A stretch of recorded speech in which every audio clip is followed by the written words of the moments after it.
Hello বন্ধুরা, good evening জানিয়ে এক নতুন ব্লগ নিয়ে আবারও চলে এলাম তোমাদের সামনে। আশা করছি সবাই তোমরা খুব ভালো আছো, আর তোমাদের ভালোবাসায় আমিও বেশ ভালোই আছি। তো দেখো, বিকেলবেলা আজকে চলে আসলাম একটু ছাদে জামা কাপড় নিতে। আর দেখেছো পিঁপড়ের লাইন পড়েছে, কি জামা কাপড়ের উপরে ভরে গেছে পুরো। মনে হয় এই নিম গাছে কোথাও একটা বাসা বেঁধেছে। আর এই তারের মধ্যে একদম ভরে পিঁপড়ে হাঁটাচলা করছে। কি আর করা যাবে, খুব বেশি দড়ি তো টানানো নেই, সেই জন্য বাধ্য হয়ে এই দড়িটাতে মেলতে হয়। আর এই দড়িটাতে না অনেকক্ষণ পর্যন্ত বেশ রোদও পড়ে, সেই কারণে একটু মেলে দিলাম। আর এই দেখো না, বর্ষার দিন কি করব বলো, একটু রোদ যেখানে পাই সেখানেই বেশি করে মেলে দিই। আর এই যে তোলার সময় বারবার করে ঝেড়ে ঝেড়ে তুলতে হয়, কি আর করা যাবে, না হলে তো জামা কাপড় শুকাবে না। তো যাই হোক, দেখো এই শাড়িটাও অনেক দিন আগে পরেছিলাম, কাচা হয়নি। আজকে দেখলাম যে একটু রোদ উঠেছে, সেই জন্য কেচে ফেললাম। তো দেখো না, তারপরে এই যে ঘরে এসে তোমাদের দাদাভাই কবে এই বিস্কুটের প্যাকেট এনে রেখেছিল, ঢালাই হয় না। তো ভাবলাম এখন যখন সেরকম কোনো কাজ নেই, আগে বিস্কুটটা ঢেলে নিই। তার তোমাদের দাদাভাই আজকে সকালে কাজে গেছে, ও দুপুরবেলা আসেও নি। কাজের এতটা প্রেশার ছিল, সেই জন্য আমাকে বলল আস্তে আস্তে 5টা বেজে যাবে। তো এখন অলরেডি 5:30 বাজে। তারপরে দেখলাম ও আসলো, তো এখনও স্নান করতে গেছে।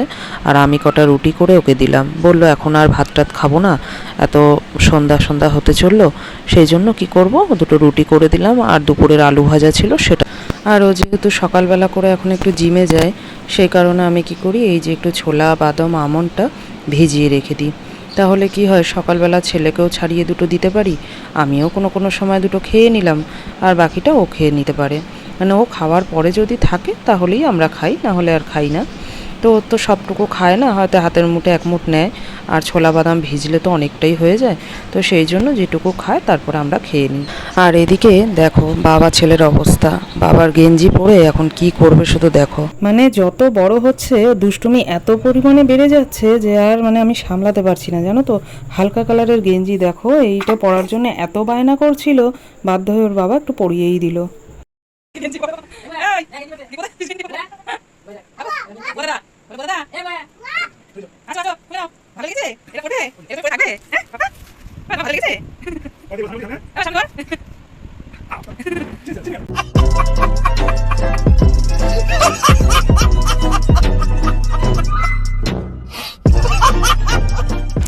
দেখলে তো, বাবা ঘরে থাকলে ছেলের আনন্দ কত।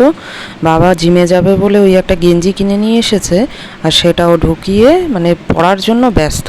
লাস্টে বাধ্য হয়ে ওর বাবা একটু পরিয়েও দিল। তারপরে এই যে সারা ঘর ঘুরে বেড়ালো, মানে ওর থেকে তো গেঞ্জি বড়। তো যাই হোক, ওইসব আনন্দ করার পরে চলে এলাম রাত্রেবেলা, প্রায় 9টা বাজে। তো চলে এলাম রাতের রান্নায়। তো রাতে আজকে সেরকম কিছু করব না, আমাদের মাছ টাছ সবই আছে।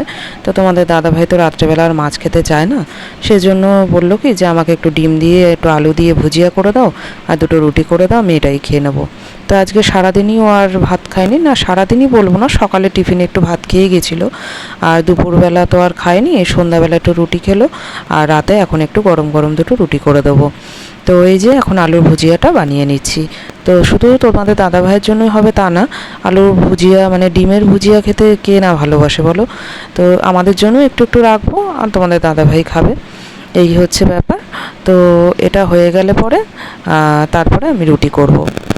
তো যাই হোক বন্ধুরা, ব্লগটা তোমাদের কেমন লাগলো অবশ্যই জানিও। আর যদি ভালো লেগে থাকে তাহলে আমার চ্যানেলটাকে একটু সাবস্ক্রাইব করে দিও, আমার পাশে থেকো। আর কি ধরনের ভিডিও তোমরা চাইছো দেখতে সেটা অবশ্যই জানিও, আমিও চেষ্টা করব তোমাদেরকে ভালো ভালো ভিডিও দেওয়ার। আমার সঙ্গে থাকো। আর আলুর ভুজিয়া, এই ডিমের ভুজিয়া তোমরা কেমন করে বানাও আমাকে বলো তো। আমি কিন্তু শুধু ডিম দিয়েও ভুজিয়া করি, আবার এই যে আলু ডিম দিয়েও ভুজিয়া করি। আলু দিয়ে করলে কি হয়, একটু পরিমাণটা বাড়ে এই, আর খেতেও খুব একটা খারাপ লাগে না। আবার এই আলু আর ডিম দিয়ে ভুজিয়া কিন্তু মুড়ি টুড়ি দিয়েও সন্ধ্যাবেলা খাওয়া যায়, জানো তো। আমি একদিন খেয়েছিলাম, তোমরা ট্রাই করে দেখতে পারো, খারাপ লাগে না। দেখো চপ সিঙ্গারা চানাচুর ঝুড়ি ভাজা এইসব দিয়ে তো সব সময় মুড়ি টুড়ি খাওয়া হয়। কিছু যখন নাও পাই, ঘরে হয়তো একটুখানি পেঁয়াজি ভেজে নিলাম, সেটা দিয়ে মুড়ি খেয়ে নিলাম। কিন্তু কখনো কিন্তু এই ডিমের ভুজিয়া দিয়ে বা আলু ডিম দিয়ে ভুজিয়া করে আমরা মুড়ি খাবো, এটা কিন্তু ভাবি না। কোনো একদিন খেয়ে দেখবে, আমি মানে একবার বলবো না, বেশ কয়েকবার খেয়েছিলাম। হয়তো সকালবেলা টিফিনের সময় হয়তো ভাজলাম, তো রুটি দিয়ে আর খেতে ইচ্ছা করলো না, হয়তো মুড়িটা নিয়েই বসে পড়লাম। তো খেয়ে দেখি খুব একটা কিন্তু খারাপ লাগে না, কিন্তু কি বলো তো, একটু সময় সাপেক্ষ ব্যাপার আর কি। মুড়িটা খেতেও একটু সময়ই লাগে, মানে চটজলদি যে তুমি দুমুঠ খেয়ে জল খেয়ে নিলে সেরকম তো ব্যাপার না, একটু বসে ধীরে সুস্থে খেতে হয়, এটাই তো। সেরকম সময় যদি হাতে থাকে তাহলে পরে সেইভাবে খেয়ে মজা আছে। তো যাই হোক, দেখো ডিমের ভুজিয়াটা দেখতে কি ভালো লাগছে বলো, একদম ঝুরঝুরে হয়ে গেছে। এবার বলো তো মুড়ির সাথে যদি নিই কেমন লাগে।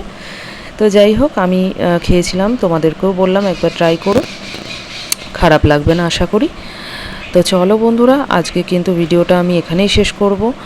আশা করছি তোমাদের ভালো লেগেছে, আর কেমন লাগলো আমার এই ডিমের ভুজিয়াটা দেখতে তোমাদেরকে অবশ্যই জানিও। তো চলো আজকের মতো বিদায় নিচ্ছি, সবাই ভালো থেকো, টাটা।